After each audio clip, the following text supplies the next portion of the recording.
Bismillahirrahmanirrahim. Assalamualaikum warahmatullahi wabarakatuh. Salam sejahtera untuk kita semua, khususnya kelas 11 ya, baik itu akuntansi, farmasi dan juga PKJ.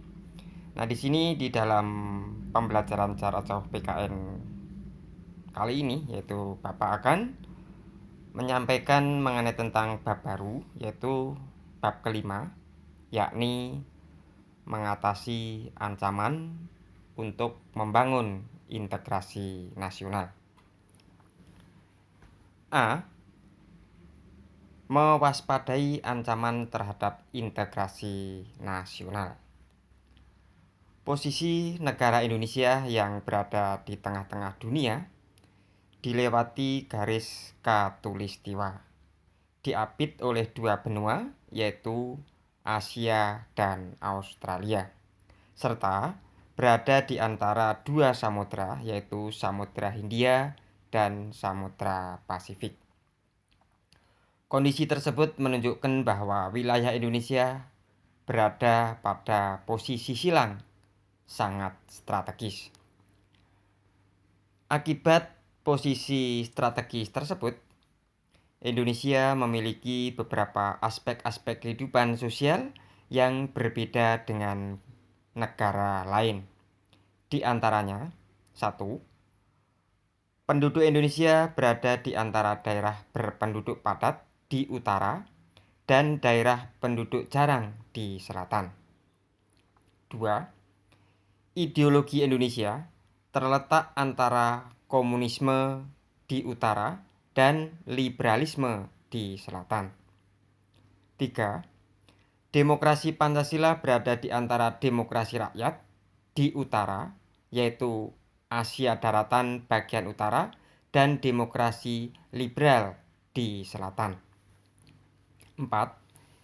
Ekonomi Indonesia berada di antara sistem ekonomi sosialis di utara dan sistem ekonomi kapitalis di selatan. 5. Masyarakat Indonesia berada di antara masyarakat sosialis di utara dan masyarakat individualisme di selatan. 6.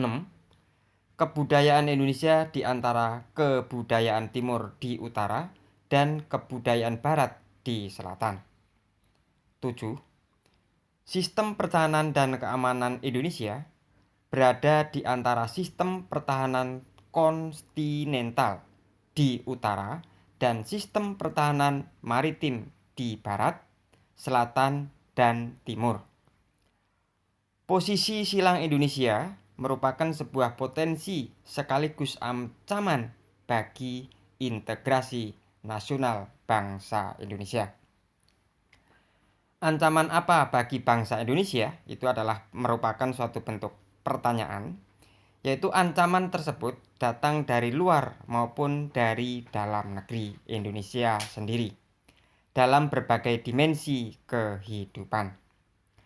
Ancaman tersebut biasanya berupa ancaman militer dan non-militer. Yaitu kita bahas mengenai tentang yang pertama, yaitu ancaman militer. Ancaman militer berkaitan ancaman di bidang pertahanan dan keamanan. Ancaman militer adalah ancaman yang menggunakan kekuatan bersenjata dan terorganisasi yang dinilai memiliki kemampuan membahayakan kedaulatan negara, keutuhan wilayah, dan keselamatan segenap bangsa. Ancaman militer dapat berupa agresi atau invasi, pelanggaran wilayah, pemberontakan bersenjata, sabotase, aksi teror bersenjata, atau ancaman keamanan laut dan udara. Agresi suatu negara yang dikategorikan mengancam kedaulatan negara, keutuhan wilayah, dan keselamatan segenap bangsa Indonesia mempunyai bentuk-bentuk mulai dari berskala paling besar sampai dengan yang terendah. Invasi merupakan bentuk agresi berskala paling besar dengan menggunakan kekuatan militer bersenjata yang dikerahkan untuk menyerang dan menduduki wilayah Indonesia. Lalu yang kedua, yaitu ancaman non-militer. Ancaman non-militer pada hakikatnya adalah ancaman menggunakan faktor-faktor non-militer yang dinilai mempunyai kemampuan membahayakan kedaulatan negara, kepribadian bangsa, keutuhan wilayah negara, dan keselamatan segenap bangsa. Salah satu ancaman ini adalah globalisasi. Globalisasi dapat menghilangkan sekat atau batas pergaulan antar bangsa secara didasari ataupun tidak.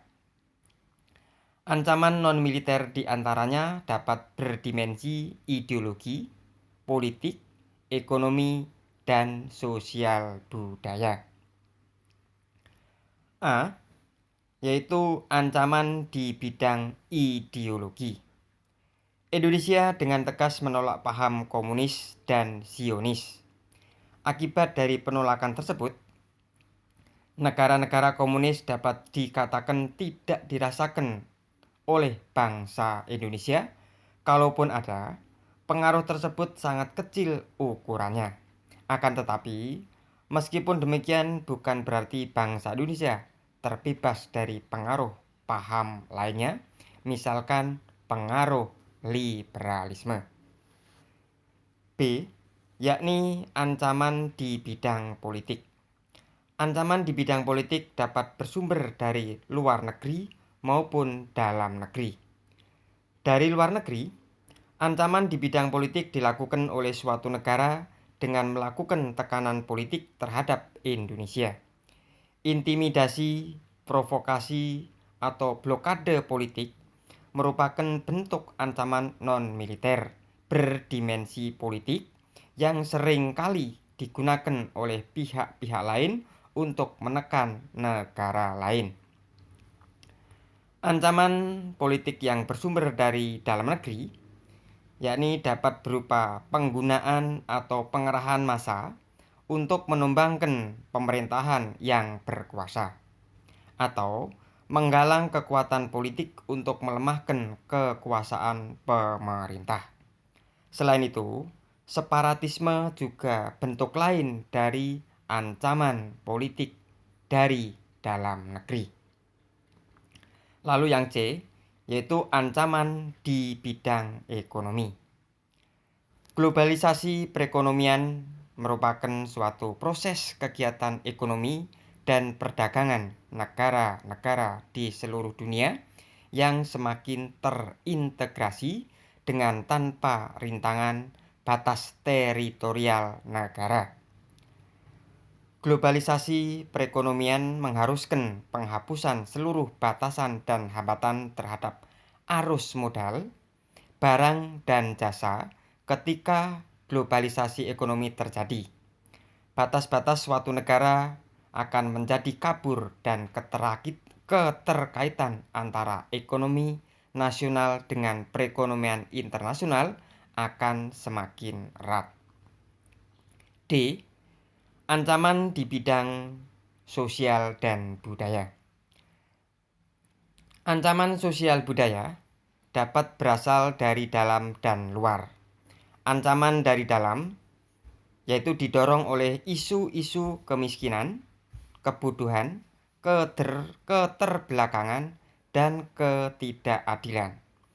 Isu tersebut menjadi titik pangkal timbulnya permasalahan seperti separatisme, terorisme, kekerasan, dan bencana akibat perbuatan manusia. Isu tersebut akan mengancam persatuan dan kesatuan bangsa. Ancaman dari luar timbul sebagai akibat dari pengaruh negatif globalisasi. Di antaranya adalah 1. Gaya hidup konsumtif dan selalu mengkonsumsi barang-barang dari luar negeri. 2. Gaya hidup hedonisme, yaitu kenikmatan pribadi dianggap sebagai suatu nilai hidup tertinggi. 3. Adanya sikap individualisme. 4.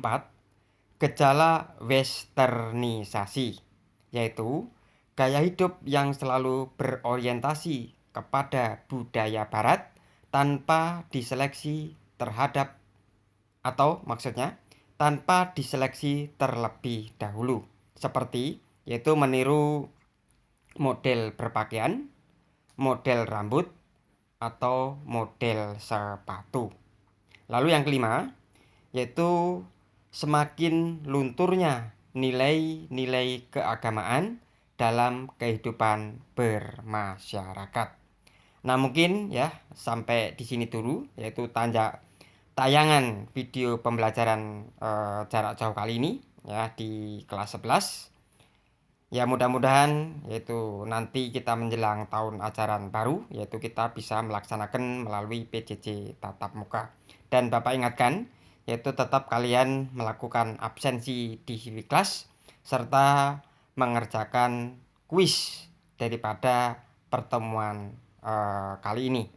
Ya, mungkin hanya itu dulu. Akhir kata, wabillahi taufik walhidayah. Wassalamualaikum warahmatullahi wabarakatuh. Terima kasih.